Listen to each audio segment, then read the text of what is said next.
bu meni ota hovlim. Sizlarga men uchun qadrli bo'lgan narsalarni ko'rsataman-da.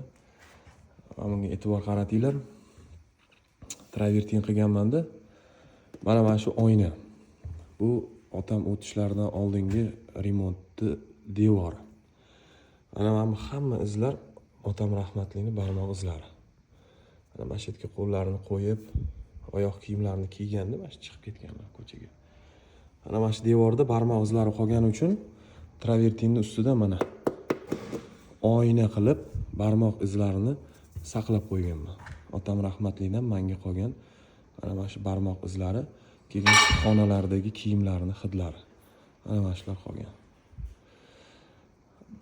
Barmoq izlari ham qadrli bo'lib qolar ekan otani do'stlar, barmoq izlari ham. Mana qaranglar, mana har safar qo'limni qo'ysam otamni cho'stayt qilaman, joylari jannatdan bo'lsin.